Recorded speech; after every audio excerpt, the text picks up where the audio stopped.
Which then we probably should have grabbed your camera. We could have had 2 different angles running. Yeah, the DJI. Mm-hmm. Damn. Oh well, it's fine. All right, yes. Khalil Nasim, Bruh, welcome. thank you. It's a backstage conversation. This one's funny, like I was saying earlier. I was like, this one's gonna be interesting because we actually know each other pretty well at this point. Yeah. Which did I ever hit you up originally when we first met about doing this? No, I think it was maybe like a few months ago or something like Okay, that. because I was thinking, yeah, I don't remember because I do them so sporadically. I never know when I actually do them. Yeah, yeah, yeah. Um, First instance of music. Of music. Yeah, not listening, not like making music, but listening to it. Like when were you your first instance of being like, oh, this shit's kind of cool. You know, my mom played music around the house so often. Um, I think that it's just from the beginning of time. I really honestly would be remiss though if I didn't acknowledge that like I grew up in church. So my grandma always had us in church. And she was in the choir and she loved gospel music specifically. So like hearing a lot of gospel for real and Mm-hmm. through church and through my grandma probably was my very first instance of like hearing and being able to recognize immediately like a song. My mom was also a hip hop head and she loved neo soul as well. So she always just played shit around the house. Um, so yeah, my first memories of hearing music is like in the backseat of the car or in a pew in church for real. And I feel like a lot of people I get on here, pretty Oh much yeah. everyone has been like, yeah, church. Like church Yeah. has been the direct descendant or like the first instance of being like, oh, this is music. Yeah. It's so important, bro. I think in the black community, we see the church as sort of like a freedom space, a Mm-hmm. free expression space where, back in the day, that was the only place where black people could really come and be themselves and like really fully express their emotions around people who resonate. So that culture of free spirited music still lives in the black church because it wasn't that long ago where that was the only place we Mm-hmm. could go. You know what I mean? Um, and then trying to think of timelines here. I say, all right, so you talk about your dad being an MC. Yeah. Tell me like that story or the bit you know about that. Yeah. I mean, my mom used to tell me like one of her first memories of my dad and the two of them being connected was like a middle school talent show where him and a couple of his buddies were like reenacting Poison by Bill DeVoe and that he was the rapper, you know what I mean? Mm-hmm. And so like just as early as people would remember me rapping in my life relative to that, my mom remembers my dad being an MC that early. And she used to convey a lot of them stories to me because honestly, my dad was alive until I was 8, but we didn't have a close connection Mm-hmm. at all during my life. When I was around him, I remember hearing music that he would play. He played a lot of down south influence, trap music and shit like that, but I never really heard any of him, you Okay. know what I'm saying? And so family members would tell me about it, specifically like around the time of his passing. They would tell me because I was just starting to get into poetry and Mm-hmm. writing, and because they had kind of like bigged him up so much of like being like, oh, your dad was dope, boom, boom, boom, boom. I'm like, oh shit, let me try my hand at it, Mm-hmm. because I'm familiar with hip hop and I'm familiar with, but I used to just love to write stories. When I was in school, I would just always write imaginative, like how kids are with the shit like your Oh yeah, yeah. imagination just run wild. You just write whatever come to your mind. So that was really me. And trying to transform that from being a story to then I started writing poetry. Then after my dad passed, starting to write raps and create songs. So talk about so what was the translation like between going from stories to poetry and then going to raps?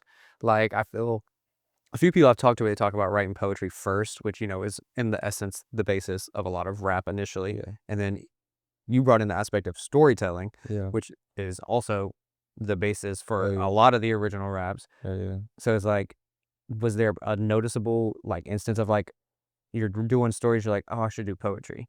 And then from there being like, you know what, I could do the Yeah. raps. It's self-actualization to me because as a kid, your sense of self is kind of defined by your like what you're interested in. Mm-hmm. And as you get a little older, it starts to be more about like what grabs your attention. I Okay. mean, and then it starts to transform from that into what's around you. You know, what are you feeling? What are you thinking? So it slowly starts to shift from this like bright imaginative thing to like coming into a self actualization. I think that defined the switch for me because even as a young kid, I'm like, I felt the need to express myself Okay. and be heard for who I was. Not to say that kids are incapable at until a certain age of expressing themselves and wanting to be heard and seen as themselves, because I don't think that's true. But that was the story for me Mhm. as a kid. Like at first, I just wanted to express shit that was interesting to me, and then it became like, oh, bro, I want people to hear me through this. Like I want motherfuckers to like me. And that kinda defined the switch between storytelling, you know, making up things and, you know, sorta having like a fictional tale Mhm. to like now poetry where I'm talking about my deep feelings and emotions and stuff that I'm going through. Alright, so talk about Henderson, Henderson. Oh, we. 'cause we were talking about it earlier. Yeah. We were comparing our small hometowns back and forth to each other. You're right. I think Henderson was such an interesting place for me to grow up, and when the first thing I think about when I think of Henderson is lack. Um, just like how much we didn't have. And we never thought about it like that then, but when you get out into the world, like I done seen shit that sometimes, you know, people stay in Henderson their entire life, they would never be able Mhm. to see. I done had the privilege of getting out and going to be able to travel and see different shit. And I just think about how much I missed out on. Um, Henderson is where I grew up. I was born in Oxford, but never knew a life in Oxford as a child. Oxford is like the city right over next to Henderson. And I never knew a life in Oxford as a child. I grew up in Mobile and Henderson. Um, and it's like I really don't understand so much about how the structure of Henderson came to be what it is. The little bit that I do know of it is that Henderson used to be part of Granville County. And Granville County was like a huge fucking county that encompassed uh Franklin, Warren, Person, I wanna say, maybe even Wake. I might be wrong about those, Mhm. and current day Vance County as well, and it kinda just split off into all of these different counties, and Vance County was the one of the smaller of those along with, like, Warren County, and it's 63, 64% Black, but everything is kinda owned by, like, some old white motherfuckers, like, that you know, the same families, like Oh, yeah, yeah, the yeah. Acox, the Vances, the Boyd's, you know what I'm saying? These same families that kinda own everything, that have owned It's everything the names you see on everything. on every exactly. The same names that you see on shit, like, those are the ones, exactly. Um, and I think about also, like, when I think of Henderson, I always am brought to, like, the hip hop scene in Henderson because that's how I was initially introduced to music, like, the people that was in direct community and proximity to me. Um, it's so much talent in Henderson and so many people who are rappers in Henderson who really like helped me find my way, like my boy Crown Chaz, the homie 300, Jay Official, Traumatic, like guys who I'm gonna even like in the process of trying to name everybody, I'm gonna forget my boy Foremost Ray Ray. Niggas who just was like integral in me seeing like, oh, there's other people around here like me who's dope. You know what I'm saying? Who's doing the shit that came before me or was doing it alongside me, whichever way. Um, And what time was this? when I first started getting around in like the local scene, it was like 2018, Okay. 2017, 18. Shout out to Black Owl as well. I used to come to Black Owl's crib and record like pretty much every weekend. And he was really looking out in terms of the price. And Yeah, what was that first time stepping in the studio? my first time in the studio was in 2014. My cousin TJ took me to my other cousin Kane, his studio in Franklinton. And it was so strange because as a teenager, as a kid, I'm thinking like, bro, I'm the best rapper in the world. That's literally what's going through my head. I'm like, I'm so fucking fire. Somebody got to see this shit. And I get in the studio and I'm like, this is a whole piece of this thing that I just know nothing about. Oh, And yeah. I'm recording myself and doing all type of shit at the house. What are you recording on at home? Hilariously enough, my mom had bought me a laptop. I was in 5th grade because I used to love computers. And she had scraped up the money and got me a laptop. And I was recording on Audacity. Fuck yeah. There's this game on the Wii called Def Jam Rap Star. They give you It's the like a microphone, karaoke right? in the game. They give you the Came with the microphone. microphone. I was recording with that. I heard a lot of people doing that, using the Yep. Rock Band microphone. Yeah. Literally. And then my uncle had sent me a damn MXL USB microphone. Shout out to Unc for that one. I think my first microphone was a USB mic from Yeah. Staples. Yep. The MXL, that shit held a nigga down. And I was literally recording on like, they would have sites where you could like just record a memo. It wasn't a software, but it was a site where you could just record yourself and then directly share it to people. Hmm. So I would have a beat playing That's off a like bad. the Xbox or Yeah, something yeah. and bring it right there and have a mic and be recording the shit. And then I post it straight to Facebook like, yo, y'all check me out. Well, that segues really well because I have a video of you rapping over Biggie Small's Juicy beat. Yeah, yeah. That's on my little laptop. Let's see if it pulls up. Hopefully, it don't mess up my listening here.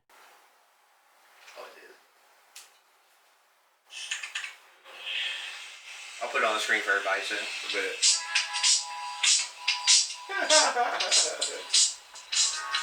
This is my grandma's living room. And I want to say He had a dream. His name was Martin Luther King. His dream was that all black people would be free. Now that we're free, we can plain and see how the freedom black people came to be. For being slaves to being broke with no job, to being able to take care of ourselves with no problem. Way back when we had to sleep in one-room sets and our clothes didn't match. Remember Rosa Parks? Your ability, that's one thing I've noticed with you is your innate ability to be able to remember all your lyrics. Like pretty almost instant. Because there's many times where, well, I guess any of the stuff we've shot, you've had for a while most of the time. But even then, it's like the one we did the other day. I mean, those are one really long verse and then 2 short verses. And then it was you slip up once and you're like, and then off the top of your head, no music's playing, nothing, and you're already rapping every single bar. You're like, all right, cool, yeah, I got it. Yeah. And I mean, that's 2012. Yeah. So that's 26 years ago almost. Yeah, 11 26, I can't do math. 14 years ago. Almost 14 years ago. Yeah. God dang. Yeah, and you remember every word. Yeah, bro. It's just, I think I was blessed with a strong memory, and my mom helped me to nurture that when I was younger by like, we'll go to the store and she'll always have me doing shit like mental math. She'll be like, all right, the order, whatever we getting from the place is like 10.60 something. She like, I'm gonna get this person $15. So if you can tell me how much I'm gonna get back without looking at the register, then I'll give you the money. Okay. And I'll be like, oh, it's 4.30, boom. And then she like, oh, okay, here you go. And they give me the money. And so I started to get so good at that. She was like, all right, now I ain't gonna get We got chill, yeah. doing that. But she used to do stuff like that and having me reading shit and reciting it back, essentially, You're good, keep going. had me reciting the shit back too as a way for me to sort of recall things better. And Okay. she was kind of already noticing I had a strong memory as a young person and just nurturing it. Yeah. Which is very much like, your younger years are your most development stage anyway. Yeah. So it's like, I remember I think I went there initially I don't remember if I was struggling it's always English. I fucking suck at English. That's always the class I struggled in. Math, good. Science, good for the most part. Social studies, fine. Just English, man. Yeah. And I had to do the Sylvan. Is that what Sylvan learning. Yeah, Sylvan learning. And then my did went initially for English, and my mom was like, she's like, well, dang, I got you here already. She's like, might as well just like let you keep doing for other things or whatever. And I remember doing like a bunch of the trading cards, not trading cards, but like the flashcards, all this stuff like that. Flashcards was a big part too. I love flashcards. Flashcards are super fucking Right, Quizlet. Oh man. going on there, finding somebody that's already got the whole test laid out for me. Literally, bro. High school Quizlet was the lifesaver in high school, bro. Had everything laid out for me. Facts. All right, let's start getting into some music. Bet. So we got, this is assuming I got everything correct. Okay. Heart and Soul. That Is this first? I couldn't find any singles. I was think there was my I think first. there was maybe one on there, like a single. But then I think it was attached to an album like a few months later anyway. Yeah, that was like the first out of high school first thing that I was like, I had been putting shit up on SoundCloud and stuff, and I was like, I want the world to hear this Heart and Soul. Yeah. Yep. That was that 2019? It was 2019. August 16th. Damn, you know what's funny? August 16th, that's me and Lee's anniversary. But we didn't start dating until 3 years after that. Oh, okay. Dang. Yeah, that's crazy. Huh. Okay, yeah, so this is where I was looking at these. Oh yeah, so yeah, first single I saw on there was I Do. Oh shit. Featuring Smooth and Conrad. Yeah, the funny shit, Smooth is my cousin Lil Norris, and he had made this beat, him and no, my bad. His homie DJ had made this beat, and DJ had put a verse on it, and I guess we didn't like it for whatever reason. And I was like, yo, I'll throw a verse on that shit. He was just showing us the song. Yeah. My cousin Andre, he was just kind of showing us the song just for us to hear it. And I was like, yo, I want to put a verse on that shit. I was like 16, 17 at that time. And I wrote a verse, and we put it down. And Conrad, that's his homie, Thomas. I don't know if they're cousins or if they just friends. But Thomas put a verse down on it too. And yeah, it's crazy. Yeah, that was the first. I think that was the first one. And then so talk about, because so you after that there's not a lot from you, and then at this point also you're going by Two Fly King. Right. Yeah. So break that down, because I heard you say it to someone the other day. So break down the Two Fly King. So my rap name really was just King. Yeah, KNG. KNG, because that's my initials. And I had put Two Fly King as my Instagram handle because KNG was short, and so many other people was using just KNG. So I wanted to make it easier for people to find me, even though I was still using it as like my stage name. KNG was my stage name. Well, it's like people had NC 919, whatever. You know what I'm saying? Like, I wanted people to know the Two Fly. Like in Henderson, there's like a clothing brand and like Two Fly too. And so niggas was, excuse me, niggas would say Two Fly, and I just kind of made it, you know, yeah, I think around with it. too. Yep. So that's how that went. But it ended up kind of sounding lame as shit. Why? So I just dropped. I think it sounds terrible. I think it sounds terrible. Like now hearing that, Oh, now you fit right in there with that sound. I think it's terrible. I don't know. Some of the rap names I hear now, I'm just like, what? Yeah. Half of it, I need like someone to decipher how it's said. Yeah, like the fucking. They be using the X's and they'll use numbers and stuff, which like normally I can break down, but sometimes I'm like, I'm reading, I'm like, what? Shout out to Freeze. Looks like you're, also your homie Harrison too. I would definitely write his name wrong. Yeah, Black Freeze. He said Black Fenty? Black Fenty X? Black. Don't know where I'm drawing the T from, but so talk about, so you really, after, I noticed on SoundCloud especially, specifically, because your stuff is no longer on Spotify. And then I noticed from 2019, basically that one you dropped the August 16th, Heart and Soul, and then there's a good sized gap. I say gap. There's like 4 or 5 month gap where you don't drop anything. And then in 2020 is where we go on your first little run. So what is going on in those first 5 months? Because at this point you're recording, you've put out an album at this point. So now it's like clearly you're getting into it. Yeah. So are you taking 5 months off to just collect? No, I was homeless, bro. Oh, that's right. Yeah, I was homeless. I actually have never heard the timeline. Yeah, so because you graduate. Yeah, 2019, that summer I graduate. My mom and I get the pink slip on the door, you know what I'm saying? And it wasn't like from delinquency and payment and nothing like that. The property that we was living at was all fucked up. The septic tank had burst in the yard. It was fucked up, man. And so after that, we had went and moved in with a family member for some time. I was going off to school, so I'm doing school, living out my car. Where you going to school at? Um, I don't want to say I don't know. I don't want to say where I was going to Okay. school, but I'm in the car going to class. You know what I'm saying, doing class. My mom and I live with my cousin. My cousin didn't like that I was doing music, Okay. essentially, so I bounced. Um, and I'm just finding my way, really, like living out the wheel. For that period of time, I'm still just figuring out Mhm. like what's my next step gonna be, cause it's October and I'm not in school, and I was Mhm. in school in August. So I'm like, all right, what do I actually want to do in my life? And I decided at the end of the day, if I'm gonna be homeless living in my car, I'm not gonna be homeless in Henderson. So that was the time where I decided that I was gonna drive around the country and just see everything I could Mhm. see. So for that period of time between like January 2020, I want to say, like, no, it was a little bit before, like maybe November 2020, 2019, up until October 2020, I'm just driving.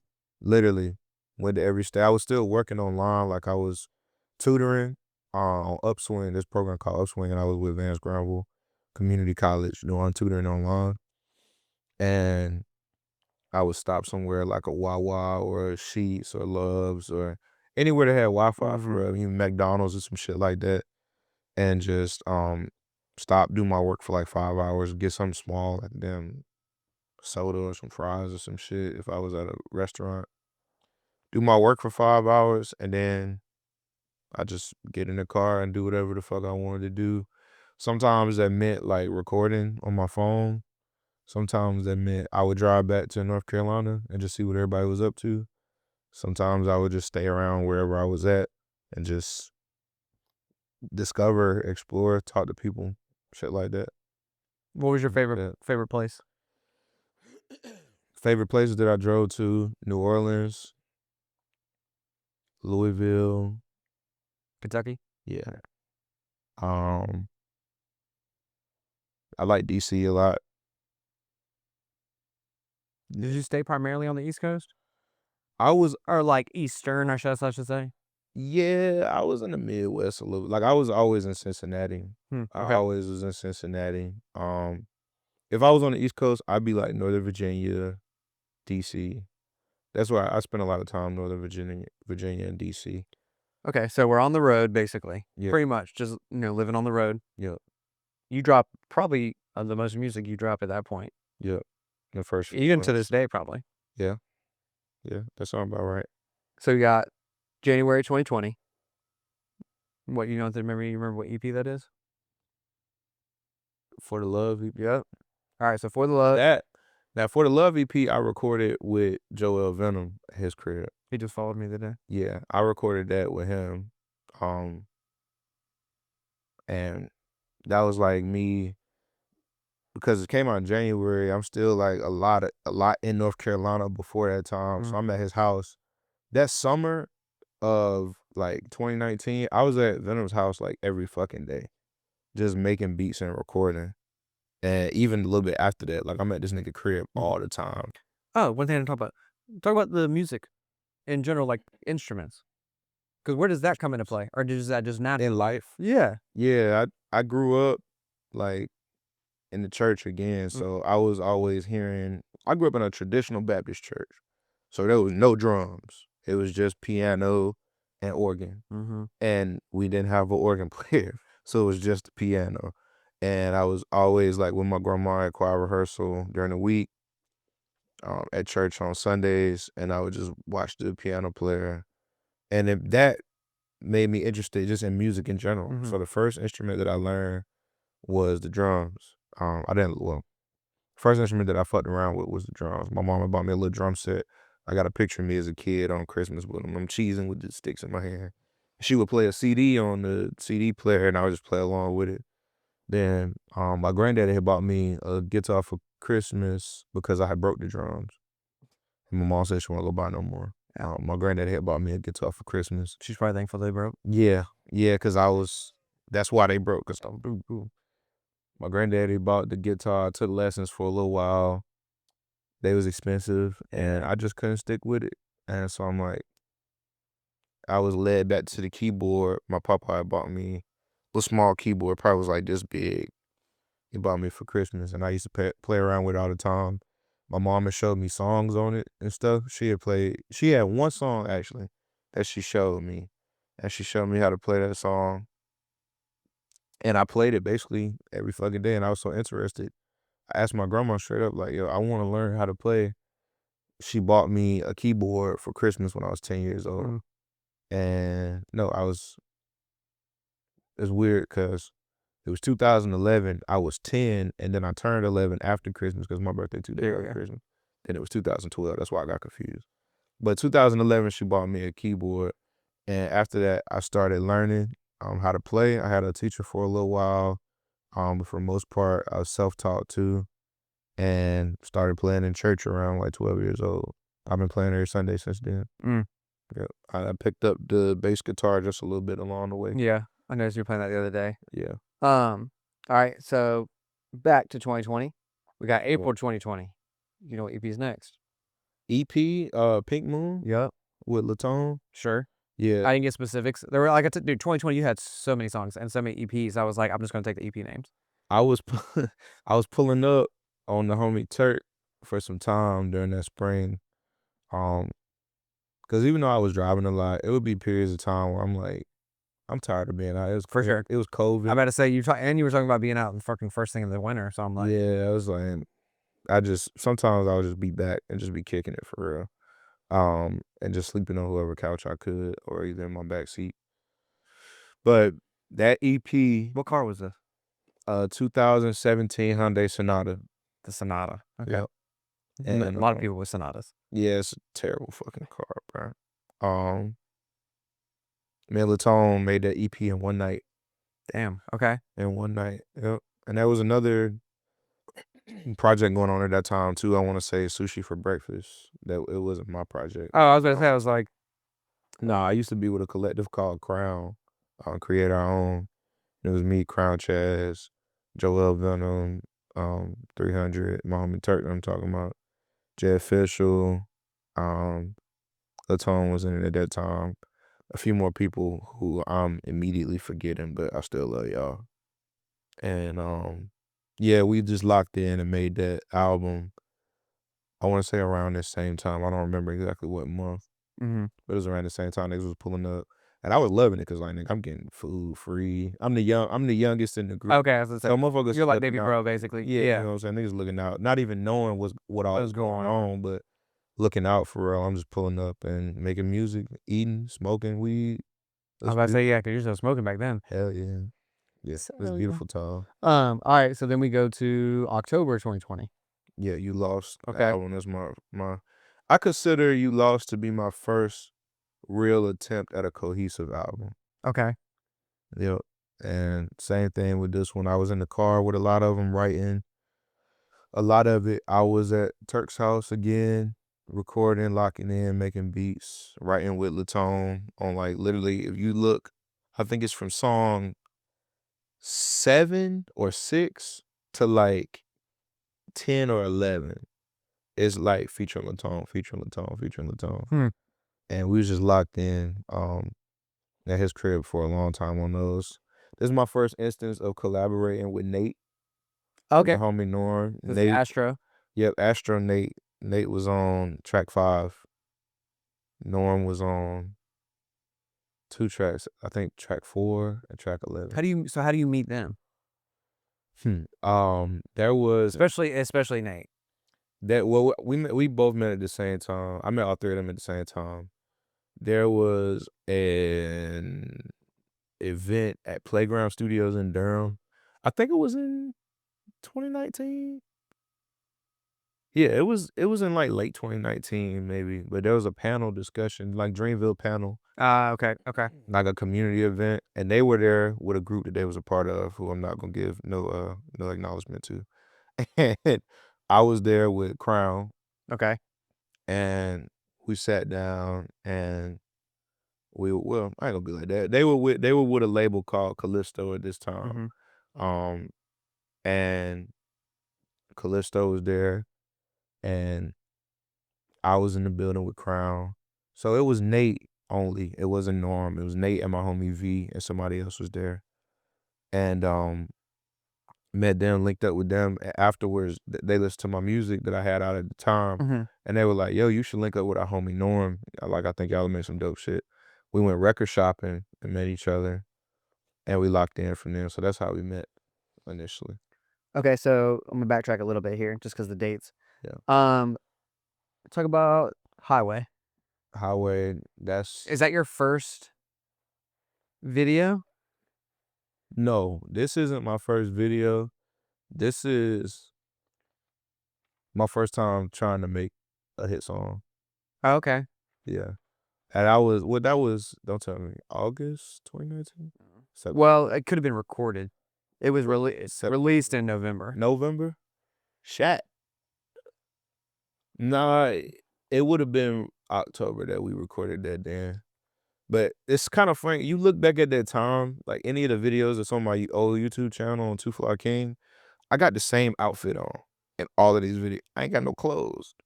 So I got on the same outfit in literally every video. Black hoodie, blue jeans, black Jordans. I got maybe one where I got this blue hoodie on. But yeah. Black hoodie, black beanie, blue jeans, black Jordans. But Highway, that's me, Venom, Mm-hmm. and the homie Angel. Mm-hmm. Yeah, we made that at Venom's crib. Okay, so we're in deep in 2020 at this point. 2020. Still. So how does Black AF come off? Black AF, that's the Carolina Waves Yeah. cipher. So Here I Am. Because where are you amongst all of the, the music action that is happening? Because at this point, we're in 2020. The world is kind of shut off by this point. And we have the Black Lives Matter movement going on. So I'm assuming I'm based on timeline. I'm assuming that's where the Black AF comes into. Yeah. So it's like, if you're moving about like this, talking about being all over the place, but still coming back home, where do you slowly start to, I don't want to say acknowledgement's the right word, but like, where do you start, bleeding into what's happening here? In the music scene. I was still going to shows a lot. Okay. Like I would come back and be at like a Carolina Waves open mic with Crown, like me and Chaz and everybody else would pull up. And I remember them early days, like I really don't fuck with the pay to play shit for a lot of reasons, but the main reason is because niggas would put their name on a lineup and be in a venue until like 2 in the morning and still not perform. And then Mira come and be like, "Oh, like I'll get you on the next one." And, you know, I don't mean for this to be a diss or nothing like that, but that's bullshit. You know what I'm saying? If it's taken as a diss, that's cool, but that's bullshit. You know what I'm saying? At that time, And like, it's like, how you gonna keep track? how it's like we was being sold a dream essentially, and because I'm so young, like nigga, I'm buying it. Yeah. I'm like I'm I think a thinking lot of that a lot of those early 2019, 2020, because that's when I started kind of filtering into the scene just in general. And I was like, oh, this is how people are doing it right now. Yep, exactly. And so I mean, at the time, that wasn't the only name doing it. nah, yeah, it was multiple people. Yeah. You know what I'm saying? Some motherfuckers still out here doing it. Yep. But nevertheless, I was going and I was persistent and I was growing. I was getting better at what I was doing because Experience. I was getting experienced. And so the better that I was getting at performing and rapping and the better that my music was getting, the more I was getting noticed by people like Mir and other people who was like kind of movers and shakers in the scene. But I think what mainly caught their eye about me at that time was that I was protesting a lot around the time that George Floyd was murdered in 2020. I was doing a lot of protesting and leading protests and conversations back home. And yeah, I think that had a lot to do with why I was selected for that cipher. It was a great experience though, like meeting everyone like Juice Tag. I was gonna say, it's like, it's Jackson. very, I mean, you are by far the youngest one on that Hell yeah. lineup. Hell yeah. So that's what kind of intrigued me, because, well, one, also, I was surprised I never heard of it, like, at that time, but also where I was at in 2020 wasn't necessarily fully developed into the music world. I think I barely knew, I think I knew Sonny. I think I might have known Les because of Sonny. And like that was pretty much the only sets of people I was aware of. Yeah. And then you hit COVID and like things kind of shut off for a while. Exactly. But yeah, so I saw that and I was like, oh shit. I was like, how did I not know this? Also, you do look completely different, but Yeah. got the short locks. Yeah, exactly. That was the beginning of my lock journey at that time. Then I done grew them bitches and cut them off since then. That's That's crazy. crazy. I think 5 years ago. Oh shit. Yeah, you did an interview for Canvas Rebel, Voyage, Raleigh, Voyage, ATL, one of those ones like there or whatever. And I noticed at the very end, this was like right after that had come out and you did it, and you said they had your rates at the bottom. Do you know what your rates were? It was like $75 for. No, a verse was like a feature verse was like 50, right? With a hook. Oh, you being modest. 75. You being real modest. How much was it? You were asking 200 for a feature and a verse? 200 for a verse. I was asking for $200 for a verse. $200 for a verse. Chaz probably told me to put that shit. I saw that on there. I was like, oh dang, yeah, you're charging 200 a verse already. All right. The funny shit about Voyage, y'all need to stop doing that shit, man. It's a Bruh. scam, bro. That shit is scam. I remember I did it the first time because someone mentioned it to me, and I was like, Yeah. oh, cool. And then I saw that I selected the questions, and I was like, oh. And I'm then like, they just copy and paste your fucking verse. yeah. You learn. You literally learn. That's the main thing. And at the end of the day- everybody got to just see it for themselves. And at the end of the day, you didn't pay for it. And I didn't pay for it. That's the main thing. Yeah. But yeah, as soon as I saw the drop down menu where I picked the questions I'm asked, I was like, all right. Yeah. It's like, this is basically automated. Let's get real, guys. Well, then we'll lead into the last little thing before I flip over here, which is funny to me, maybe because I understand, I know what you're working on currently, that you did a Christmas album. Yes, I did. Christmas album. The Greatest Gift. Yeah. So talk about that one. Can we talk about?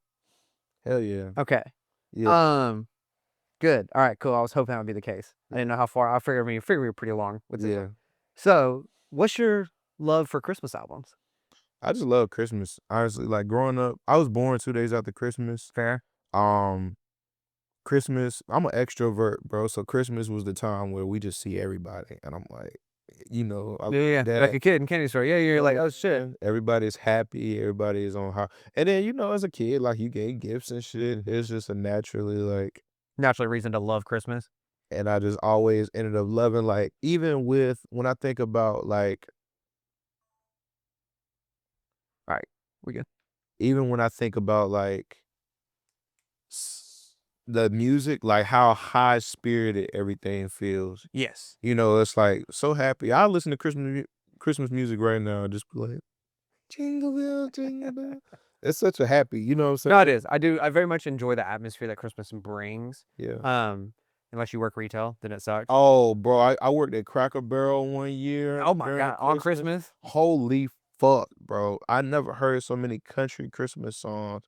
I hate. What's the one? Carrie Underwood. Oh god, does a fucking. Oh my god! It's not the Christmas music that I was hearing in my household. That's why it don't bother me. But even then, it was high spirited. Like everybody happy, looking to make somebody smile. So Christmas music to me was also a way for me to like push myself into the sort of spirit of Christmas and do music in a way where like I really don't hear a lot of positive sounding, like happy sounding hip hop growing up. So to be able to create it was fun. Yeah. You know what I'm saying? That's true. Especially like we talk about the Christmas, just the feeling overall. Yeah. Okay, so let's leave that into the short little. So the plan is another Christmas album. Yep. This year. Yep. That's right.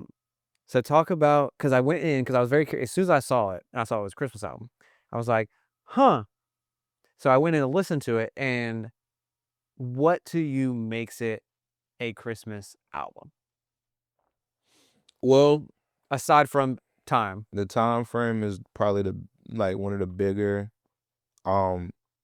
reasons for why I called it a Christmas album, but also I'm just talking about the juxtaposition between Christ and man. You know what I'm saying? So thinking about like the life of Christ and paralleling that with the life of a regular man. When we talk about the album name is Bema, right? Okay. And so Bema, yeah. Just as a I didn't want to say. I was like, I'm gonna let him say No, what he wants to say.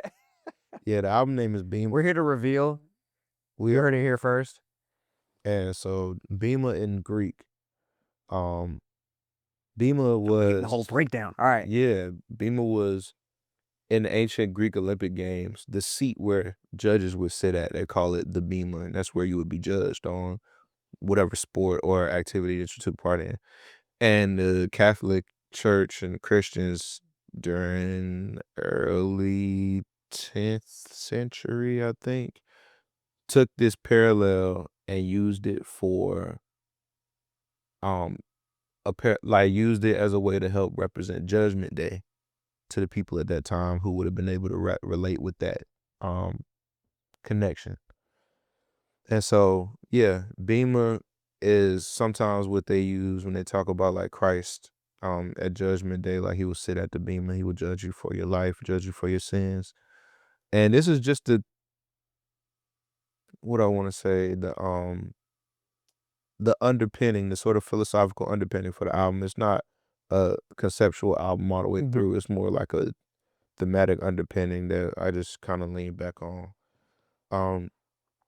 But yeah, my argument in this album is just that, like, in the Bible where it says like God makes Christ to be like his brothers and sisters in every respect, I'm like, how could a perfect man be like a regular man, like a human? You know what I mean? And so we just looking at it in my eyes from the beginning of life for a regular person and the beginning of life for Christ, and how things were ordained for him and how things had been ordained for us, and how you go throughout. How can Christ be like man? Okay. Like, that's sort of my like take on it. It feels kind of grim and dark because it is, and that's living, that's life. If you think about the grand scale and the story of Christ itself, I mean, it is a quote unquote happy ending to say, but like the story throughout is not happy. Exactly. And I think we do ourselves a disservice by romanticizing our understanding of Christ and our understanding of judgment. And this in no way is meant to be an attack on spirituality or people's spiritual beliefs. But it is meant to be an attack on the politicization of religion and the separation of religion and spirituality, and how entities like the Catholic Church and governments weaponize religion as a way to mass control people throughout time, through colonization, oligarchy, and I mean, stuff that's like that. pretty much majority of the colonization of much of the world and Western Europe was all religious. Yep. And even we talk about even towards Japan in the early years where, them trying to figure out is someone bringing over some form of religion, which I don't know if it was Protestant at the time or not. Whole other thing. Yep. And it's the same thing we see when the Portuguese bring Catholicism to East Africa in the 14th century. There was already Christianity in East Africa. They already believed in Christ. They already had their own understanding of Yeshua. You know what I mean? But the Catholic Church comes in and essentially co-ops and kills and crusades all up in this motherfucker. So now you got East African people who would have been relating to and believing in a whole different type of Christianity inside the Catholic Church to validate it for the masses of people. So they're like, look, y'all got niggas in the Catholic Church too? You know what I'm saying? Like, this is something that y'all get down with. And it's the beginning of what we see as the demonization of African culture and religion and spirituality, and the prioritization and uplifting of Eurocentric religious ideals. You know what I'm saying? So that's where my conceptualization for the album starts. And that's All that back, but yes. exactly. And that's kind of where it starts.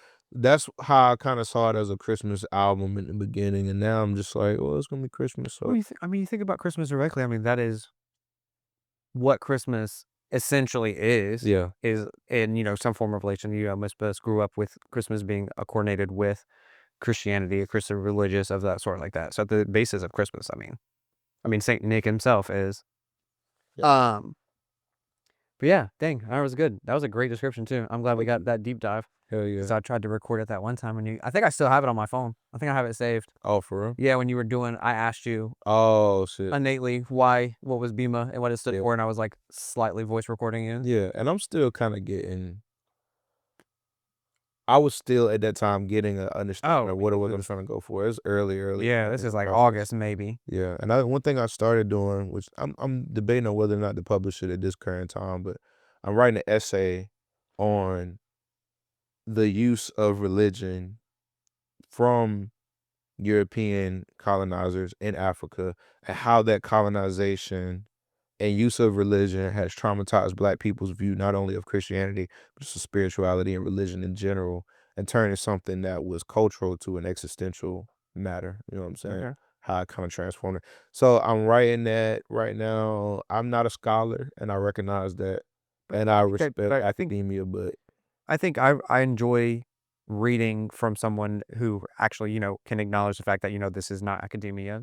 I want to be as academic as I can exactly. be, but it's also like I feel like it gives more truth Yeah, to the writing itself because it's coming from a person of, someone it's always at the end of the day, as long as it's relatable. exactly. Yep.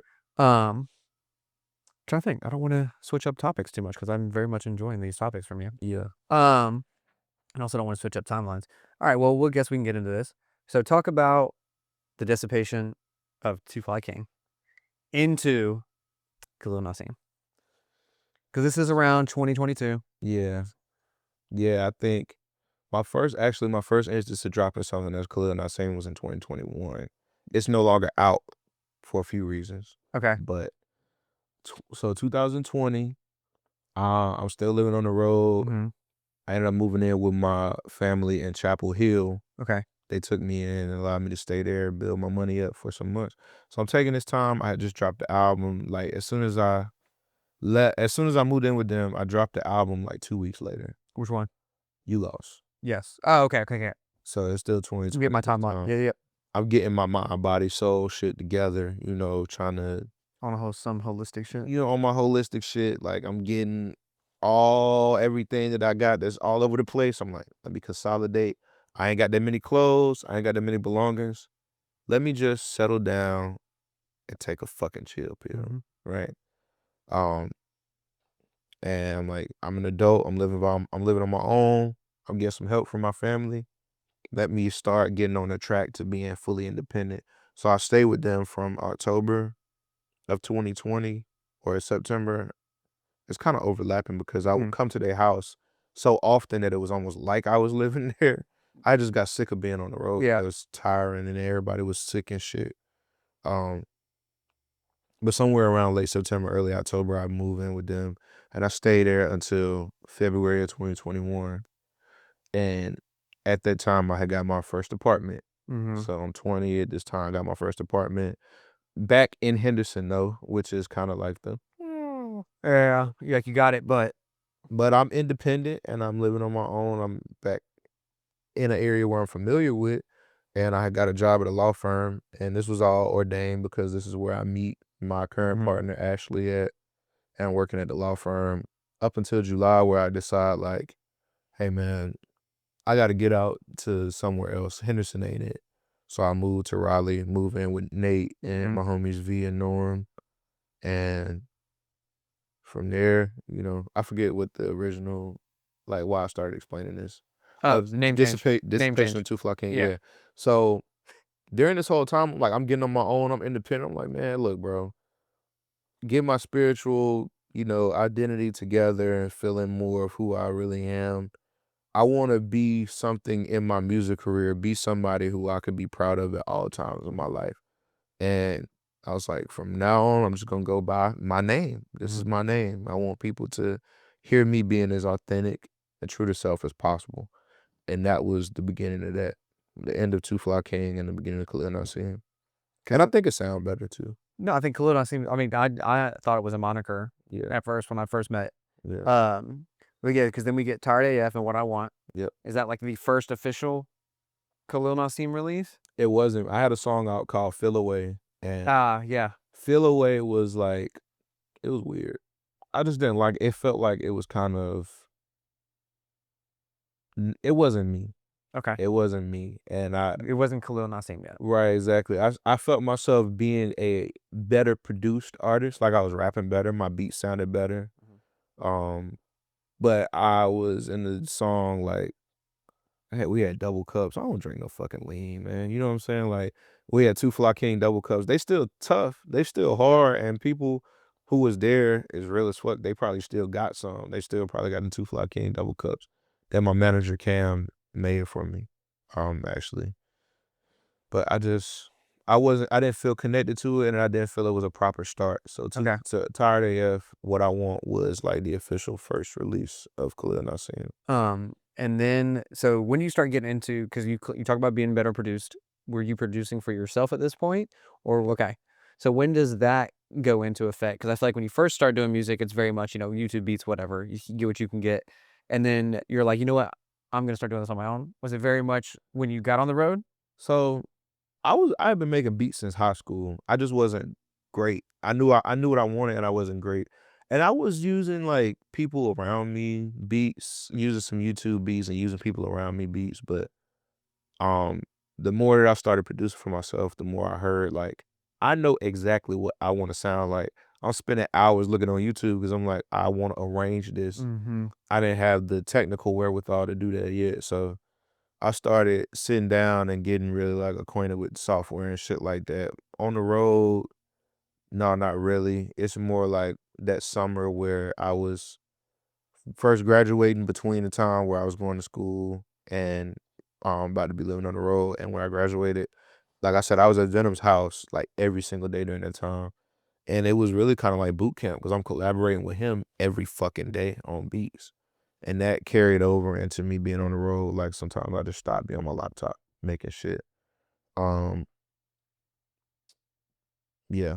And even like when I moved in with my aunt, so my uncle is a bass player. Okay. And this not my I feel the need to say now it's not my blood family. But they the most family that I know. And my uncle is a bass player. Um, he had the bass down there, and I'm just always around like people who are in musical thought, like thinking deeply about music, and it made me be more intentional with my production and stuff.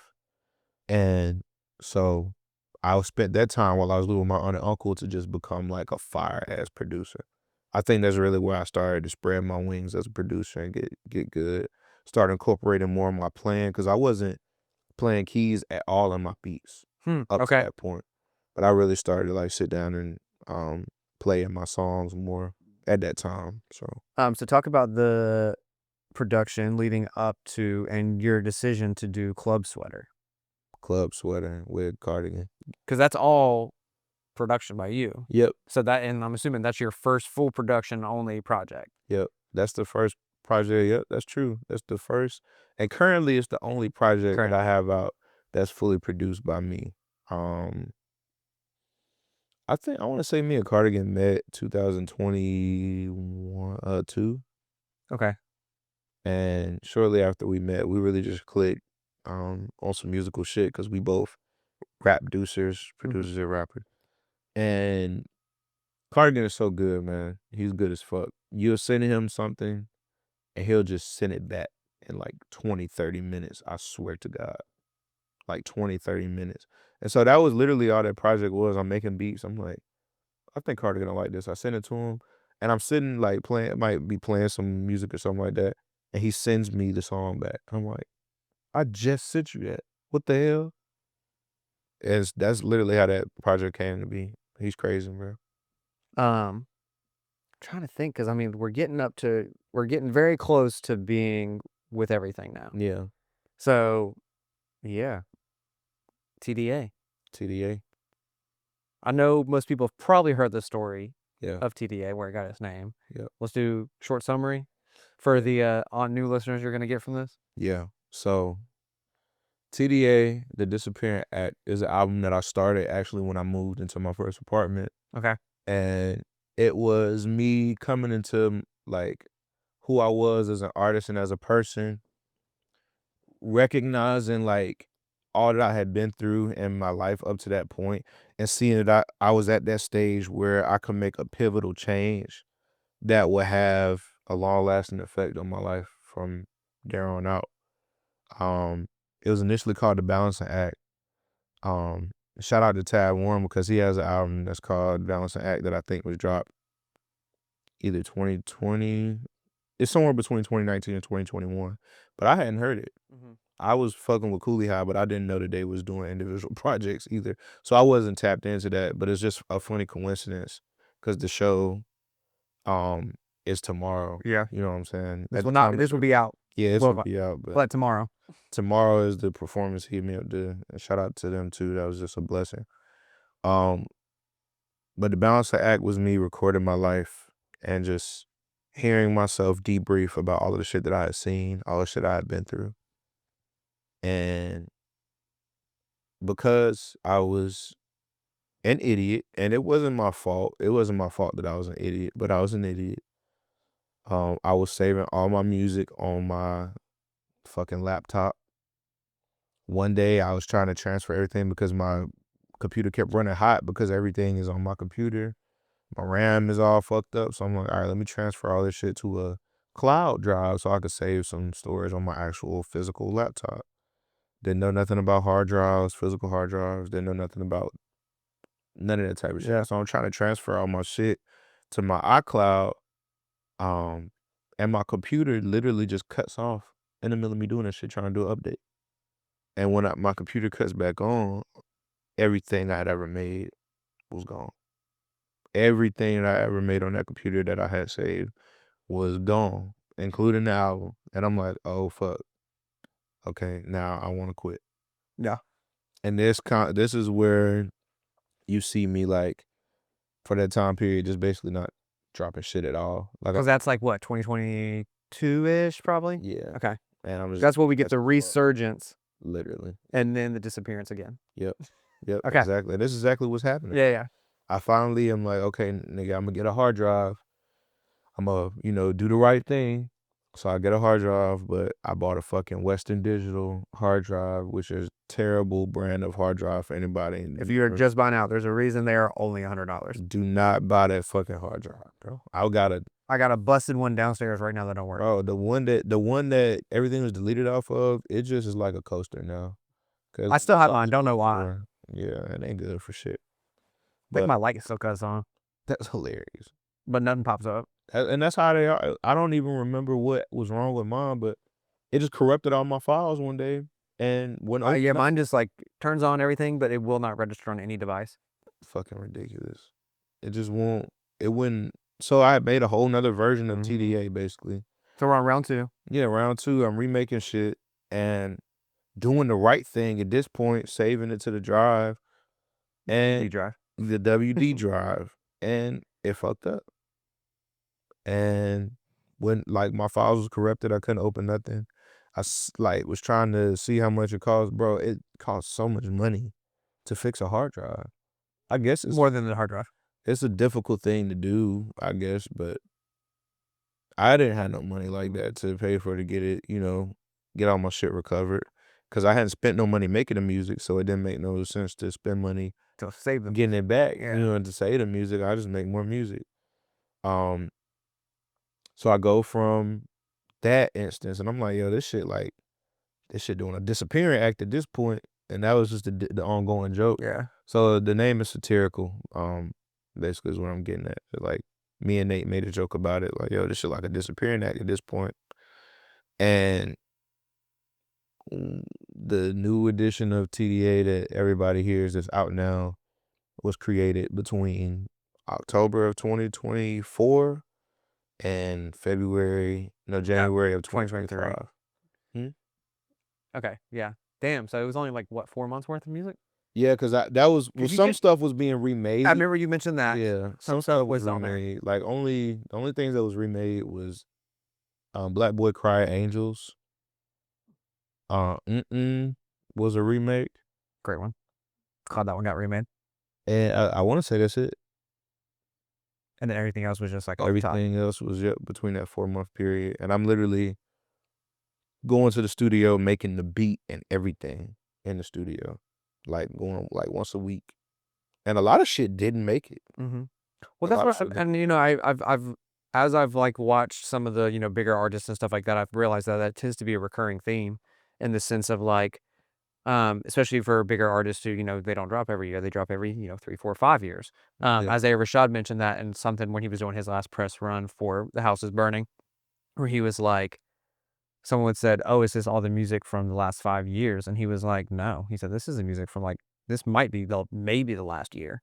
He said, "I've been making music for the last 4 years," but he said, "This only, what you're getting now is just what I've made with probably in the last few months." Yeah. I think as consumers, we have like, well, I'm not only a consumer anymore, but as a consumer, it's easy to um be in this mindset of like, you drop what you make. I want to hear all of it. Yeah. And me being an artist, I'm like, I have a business Mhm. to maintain. And also, outside of business, primarily this is my shit. It's my art. I do what the fuck I want with it. If I want you to hear this, you will. If not, you will not.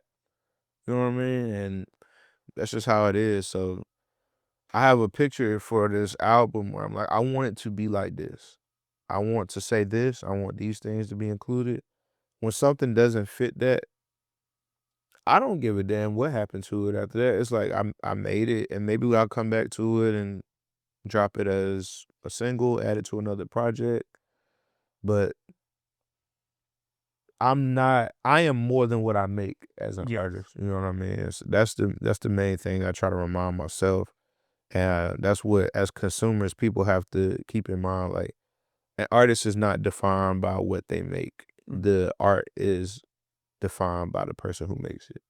It's created by the person who makes it. So once it's out in the world, it's yours. But when it's on my drive, when it's in my head, it's mine. And I'm gonna maintain ownership and stake up my shit in whatever way I can Until it's out. until it's out.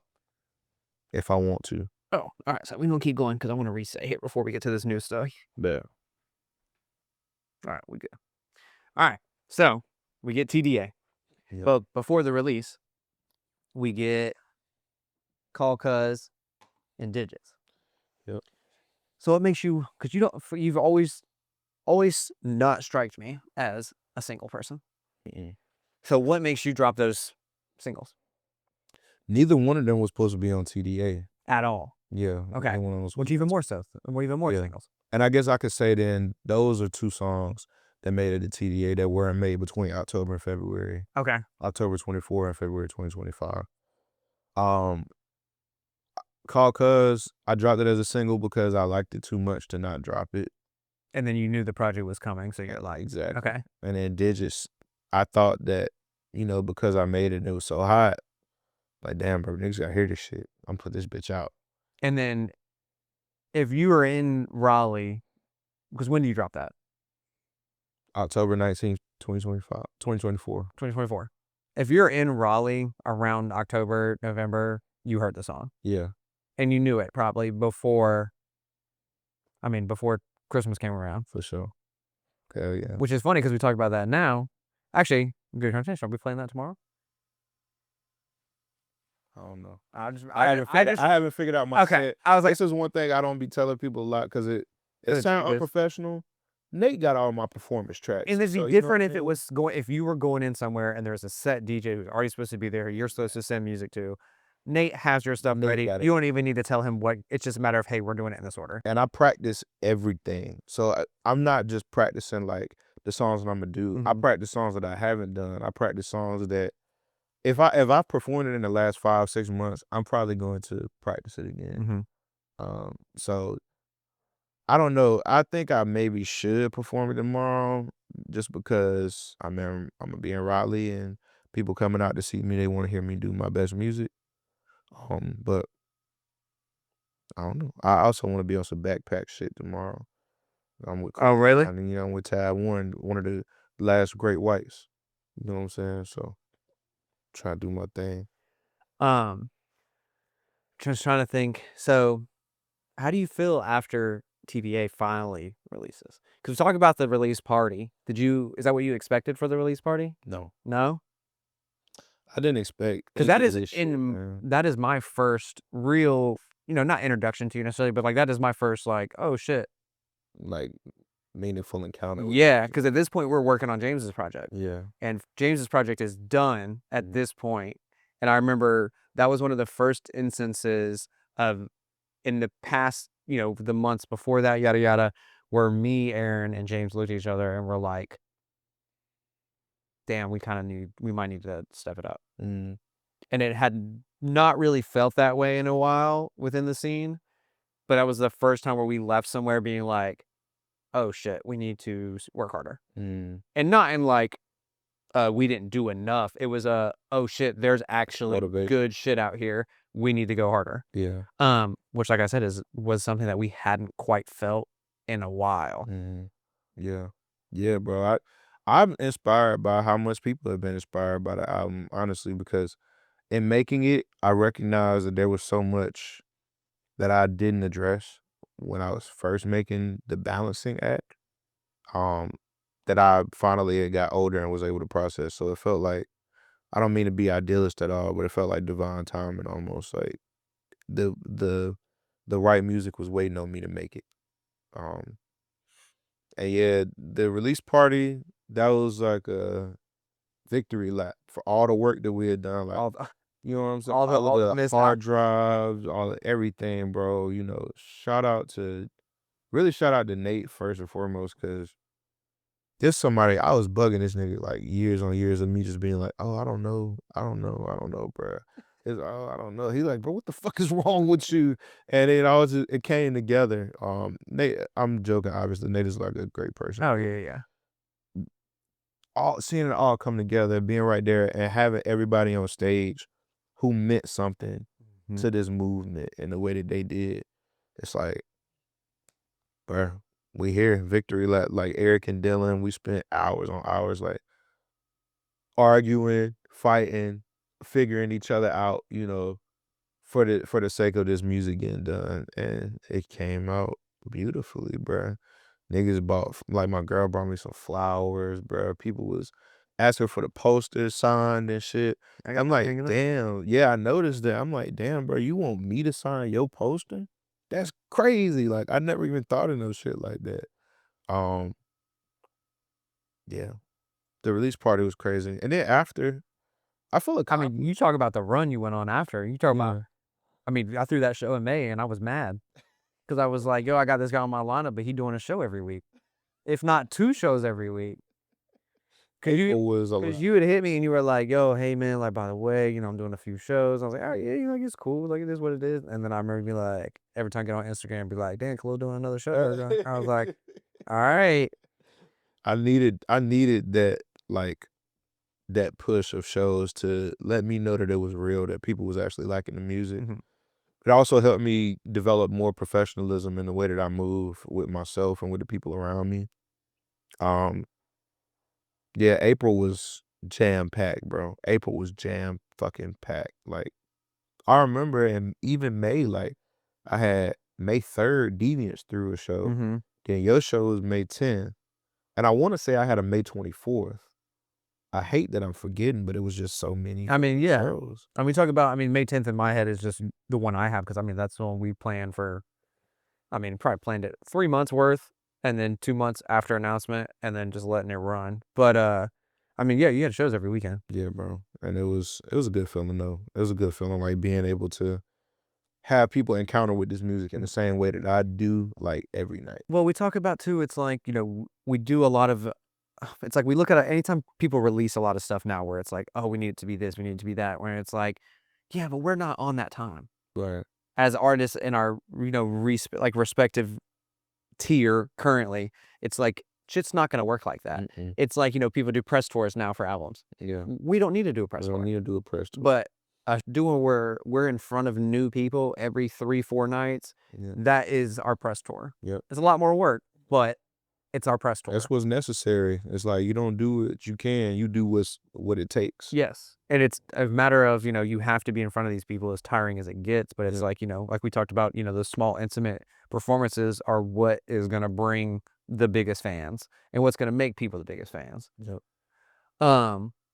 So we get through, we're almost, almost a year at TDA? We're in October, so that's 10 months? 8 months. 8 months? Yep. 8 months Because of it came out in TDA. February. We've officially dropped our last. No, we have that one video left. Yeah, we still got one video. That's ready. Yep. Yeah. How does it feel to be done with TDA? I say done loosely, of course, but like, at what point were you like? Because I remember you had the discussion of being like, I think this is the last of it, or like, I remember you just casually dropping like, yeah, I'm gonna stop doing it in like October. Bruh, I've been so traumatized in life to think that like things cannot just end right or Mm-hmm. end good. Like it's like you get that sort of mindset like, oh, it's always some shit, it's always some bullshit. But with CDA, I really just feel like I finished. Mm-hmm. Like I completed the mission. And that's a great feeling, bro. Like I just got done. My goal going into it was to have my biggest year in music yet Mm-hmm. because I had 5 years of me trying and trying and trying and trying, or 4 years. No, really, Yeah. 4.5. You know what I'm saying? Um, 4.5 years of me trying my damnness to make something happen. And the biggest hurdle that I couldn't get over was me. And this year, I said, I'm getting out of my own way. I'm gonna be the best performer that I can be. I'm gonna make the best music that I can make. I'm gonna make sure that the homies get on too. And I did everything that I set out to do this year. And that felt great. I made the most music that I've ever made in my life. I made money from music, which I never sought out to do, but I've seen Mm-hmm. more dollars off my music than any other year. Um, Met so many great people. Yeah, bro. It's just TDA felt like the necessary thing to happen for me to finally get over the hump of like, who am I? What am I doing? Like now I know Mm-hmm. who I am. I know what I'm doing, and it feels great. And to be finished, it's like anything I do, really to me, anything that I did after Raleigh-Wood Festival this year just felt like victory lap. You know what I mean? It just felt like, hey, bro, you did that shit, man. Be proud of yourself. It's like if you play sports, hey, man, go hit the showers, good game. Crazy, but You know what I'm saying? yeah.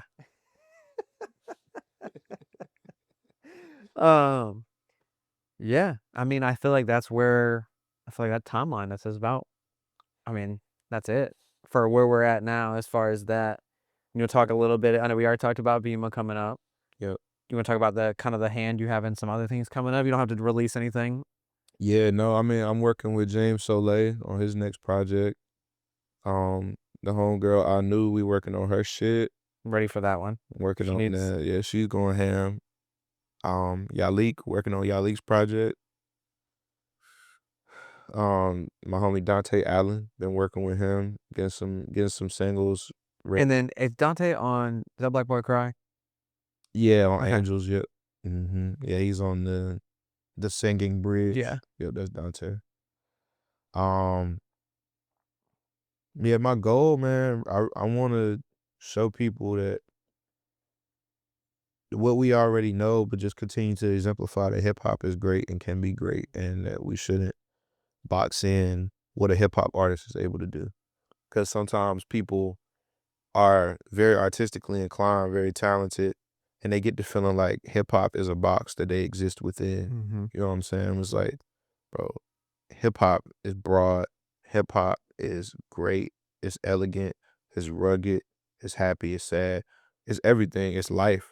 And the more that we get better at bringing hip hop into everything that we do, the more we push the culture forward. And that's what I'm all about, community and culture.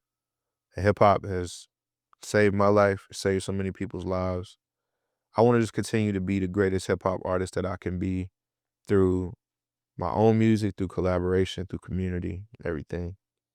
And keep continuing to call out the bullshit where I see it, continuing to not go wherever the fuck they going at, and keep our shit pure, keep it for us. And, extending that shit to the people who willing to respect and appreciate it alongside us. So, And then I feel like we should talk a little bit about South Star because I feel like yeah. we haven't really publicly talked about it as Yeah. far as what it is. Not even necessarily what it is, but what we want to do. Yeah.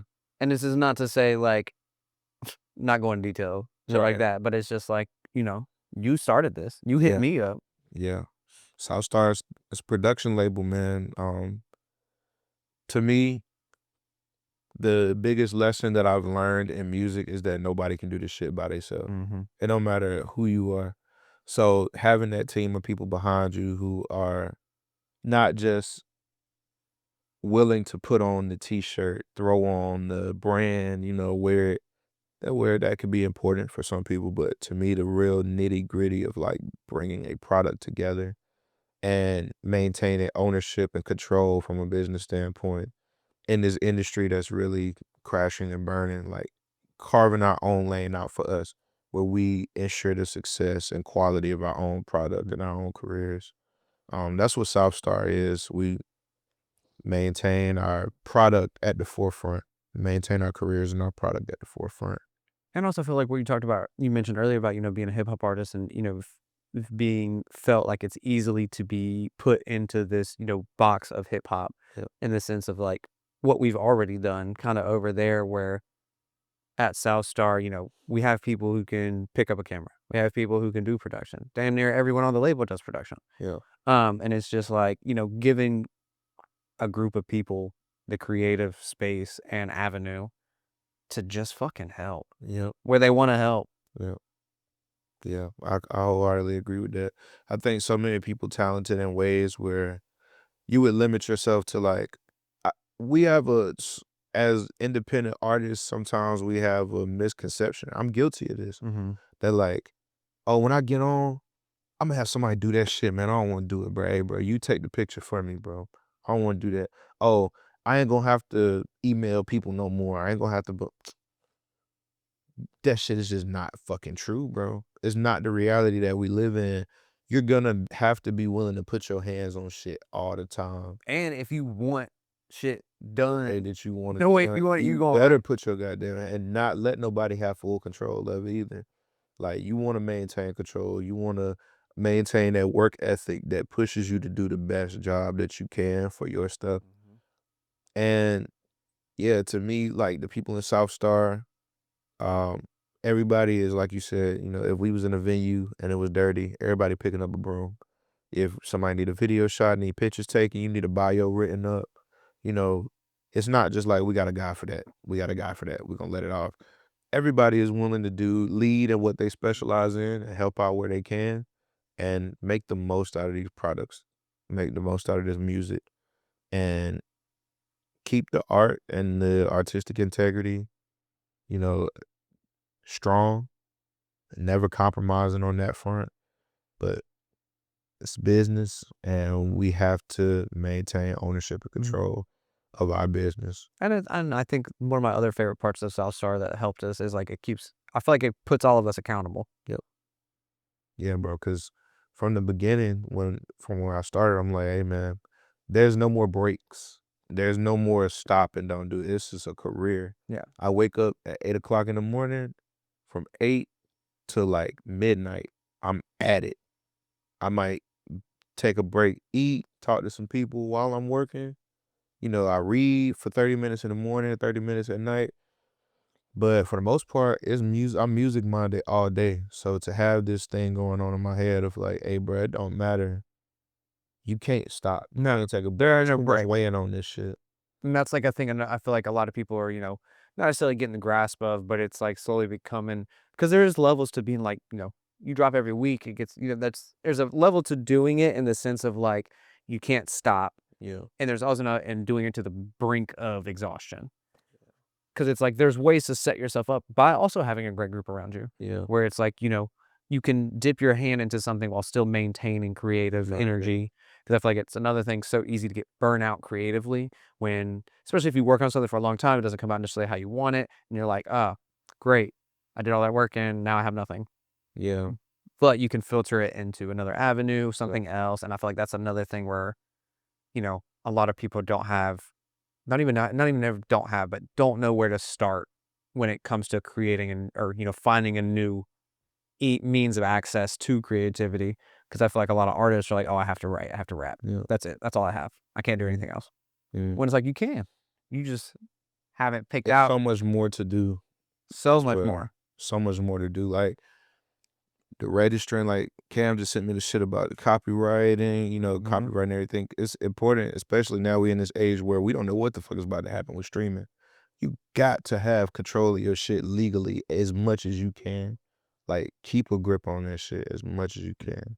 And we look at just some of the other options, like, we look at the 47 Eyes homies. I mean, they just got 2 things synced with the NFL. Yeah, And shout it's, out like, them. simple stuff just like that of maintaining and that, with syncing, we've talked about this before, that shit don't happen No. unless your cards are in the correct order and thing is done. Cause like it ain't gonna just happen and then they be like, "Oh, do you got this? Do you got?" They not even gonna call Well, you. they ain't gonna ask, they gonna see you don't have it, and they gonna go right to the next They person not that has even it. going. They not even gonna listen to that shit if No. you ain't got your stuff together, bro. And that's the other thing is y'all gotta remember, you can't just, make the song, mix it, whatever, or master it. Even if you don't do that, you can't just upload it to distro, upload it to Spotify, Apple, whatever, and then be done. It's a whole nother process. That's that nothing. you gotta. That's just you just paying for SoundCloud, basically. Yep.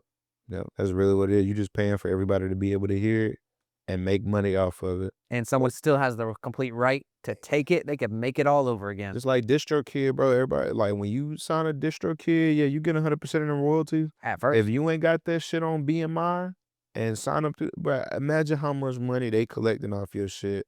Like you ain't registered that. You better read in them terms and conditions, bro. You don't know who got the rights to register your shit. And I'm pretty sure distro caps you out at a certain number, too. That too, like if you start to make a certain amount of bread, you no longer getting 100% of the Nope. royalties. They're taking some. Yep. Well, yeah. Okay. Well, end on a nice sad note. Well, I guess we could touch on the Deviants a little bit. I guess we didn't talk about that. Yeah. The Deviants I feel like is more, music centric. Yeah. The Deviants is a collective that I started. Actually, this idea I started with MB Loaded. But we all just friends, honestly, first and foremostly. We operate as friends would, like just being there for each other, throwing shows together and consolidating resources, utilizing each other's resources where we can, and just being a good, strong source of community with no strong business commitment involved. You know what I mean? It's like pure hip hop. Yes. That's how I see it. And that's where I want to keep it. It's like we all excel in our own individual rights. You know, we all got our own business shit going on. We all got everything. But when we come together as the Deviants, that's hip hop. You know, we making it happen. And I'm so grateful for those guys, man. They really just family to me. Like when I think about the Deviants, I don't even think about music first. That's because how much they meant to my life. Um, Over this past year, how much they currently mean to my life, just in general. Like these guys that and girls too that I talk to and call every single day, hear from. You know, we there for loss in the family to from loss in the family to birthdays to celebrations to whatever the case may be. We always there for each other. And like these are my brothers and sisters, this is my family, and I'm so grateful for them, man. I really am. Yeah. All right, that's a high note to end on, right? Yeah. Oh yeah. All right, well, that's all I got. Cool, man. I'm glad. Oh, come on, what was that? Just force a habit. But yeah, no, it's cool to like do these after the fact of knowing someone. Yeah. It's always fun doing it without really knowing someone. Like the last few people I've done, it's very like Sazi was another kind of weird gray area where like I was very well of it. We knew each other, we worked together for a little bit and then did it. But then I've had times before that. Look at that timing. What do you know? He can answer. Yo. What's up? Don't say nothing crazy. You on You on the the podcast interview. right now? You on the podcast. I'm on the podcast. Oh, y'all niggas still interviewing? Yeah, we about We literally just we wrapping up right now. No, you're good. You can get off phone. We good. nah, yeah, we see that. What? No, No, we're good. We done.